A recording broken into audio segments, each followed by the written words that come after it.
So guys, what I have for you in this one is very fascinating, and it's further indication that old Donnie is very terrified and he is begging Merrick Garland for some sort of mercy or leniency. And this has been happening for weeks, and I've talked about this because remember that even before the search went down, there was all this reporting about them trying to cut a deal with Garland and the DOJ, Trump's team, whether it was about delaying something or whether it was a plea deal or whether it was some sort of agreement on, what documents would be handed over. We don't exactly know, but the point is that deal was obviously rejected, and Donald Trump ever since has been totally unhinged. And that's what just happened in the last 24 hours.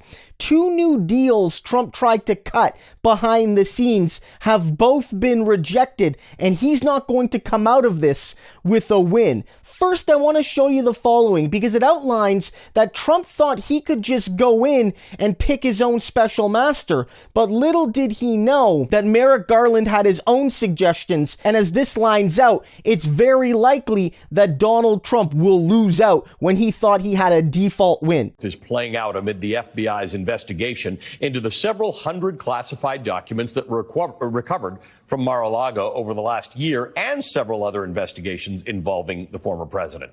Now, entirely separately, the Justice Department has reportedly subpoenaed two top Trump aides. They want to talk to Brian Jack and Stephen Miller as part of a widening investigation into efforts to overturn the 2020 election. Joining me now is Barbara McQuaid, the former United States attorney and MSNBC legal analyst, and Charlie Savage, Washington correspondent for the New York Times and MSNBC contributor. He's also the author of Power Wars. Good morning to both of you. Barbara, I will say, you and I talked about this a few weeks ago, and there was some sense that this concept of a special master, someone independent and removed from the Department of Justice, but with legal expertise and probably the right classification access, looks at these things and determines what's good and what's bad. Ultimately, is this anything more than a delaying tactic for the Trump team? Is there some sense that this special master actually has an impact on the outcome of this investigation? In the end, probably not. I can't imagine that any special master is going to say that the government is not allowed to look at the classified documents. These are documents created by agencies in the intelligence community. I can't imagine any world in which those are privileged and stay outside of the review of the government. Maybe attorney-client privilege documents stay beyond. They've already been segregated from the investigative team by a filter team at the FBI. I'm sure a special master would pull those back. There's some debate about executive privilege. Even that, I think the government has the upper hand on that argument. But the documents at the heart of this case, the classified documents revealing national defense information, those are going over to the government no matter who looks at them. And so this may delay things, a month, 90 days, but eventually the government's getting those documents and they're going to be part of this case. Disagreement between each party's proposed order. It appears that the scope of this is going to be largely contested, does it not? This is going to continue to go on.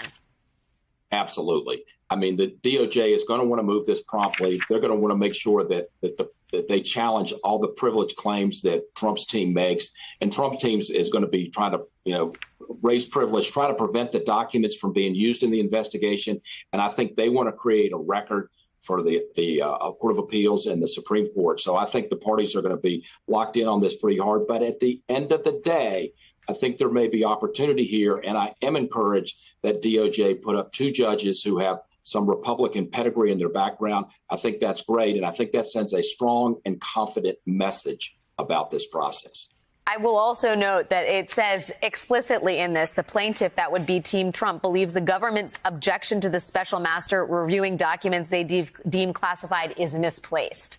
That is meaningful. That is the whole of the department's filing earlier this week. Just let us take hold of these 100 or so classified documents. They are critical to our national security review. We need to be able to work in tandem with the intelligence community's assessment.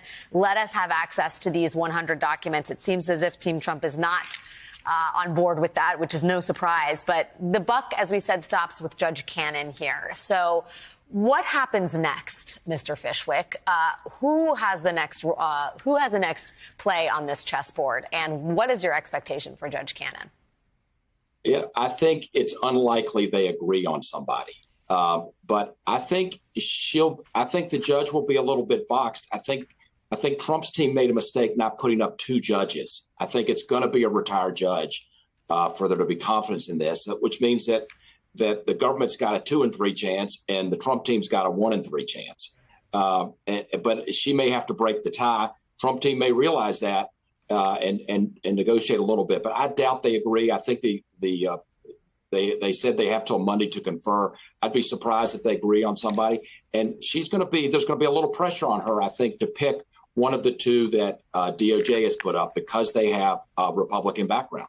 So he loses in both ways here. The first one makes a point that the choices by Trump, because again, maybe he thought he could just sort of barge his way in. Maybe he thought if he could beg Garland, he could get his own choice for special master. But it turns out that's not the case. And as the clip notes, he loses either way because any special master worth their salt is not going to cover these documents up, at least beyond a short delay.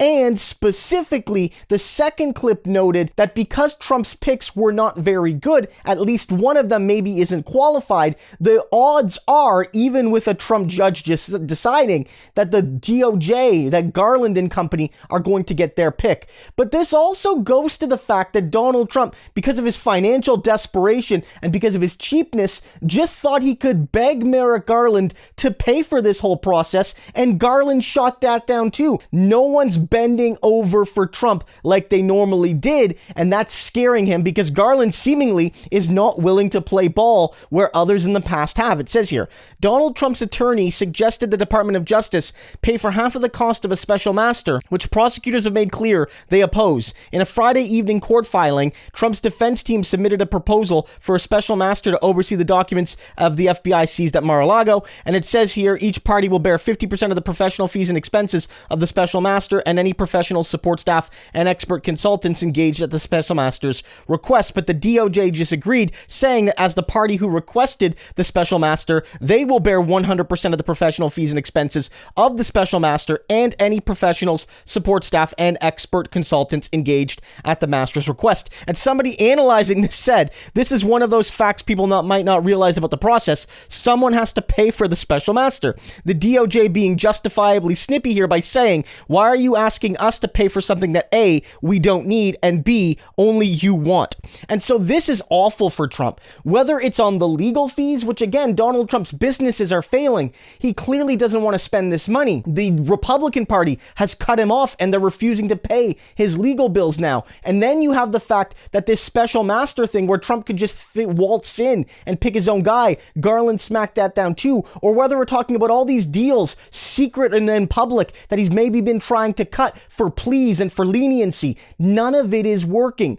Garland is going on the offense. And Trump might win a delay here, but it's a delay in weeks, not in the months he needs. So fundamentally, guys, another terrible day for Donald Trump because Garland rejected his BS.